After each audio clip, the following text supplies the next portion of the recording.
And we begin this hour with a major escalation between the United States and Iran. This after the U.S. assassinated Iran's top general in a drone strike overnight at Iraq's Baghdad International Airport. We have team coverage for you on what appears to be the tipping point to a potential all-out war in the Middle East. We start first with RT correspondent Michelle Greenstein. Michelle, how did the U.S. get to this point?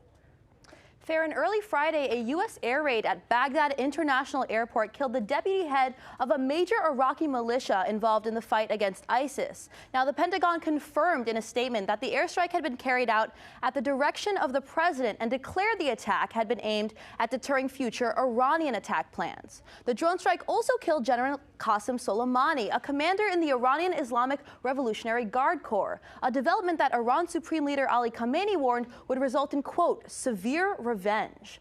The U.S. marked the IRGC as a terrorist group last year, and in the past, General Soleimani survived several assassination attempts against him by Western, Israeli, and Arab intelligence agencies. But today, the streets of Iranian cities like Kerman and Tabriz are filled with people mourning the death of this general, and cities elsewhere like Islamabad and Kashmir are witnessing protests against his death and the burning of American flags. Now, Soleimani was highly popular, achieving the recognition of a national hero as well as somewhat of a celebrity status due to his key role in the fight against ISIS. According to Mohammed Marandi, the head of American Studies at the University of Tehran, if it wasn't for people like Soleimani, this region would have been seeing black ISIS flags flying across the region.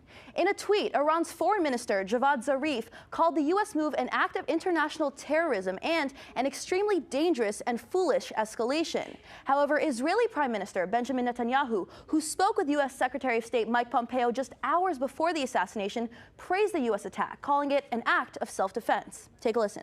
Just as Israel has the right of self-defense, the United States has exactly the same right.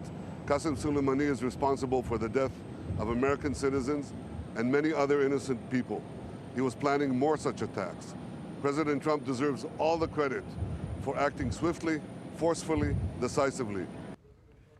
Experts warn that this move by the U.S. marks a major escalation between the two countries. As in the past, General Soleimani himself had warned that if the U.S. starts a war with Iran, Iran would, quote, impose its end.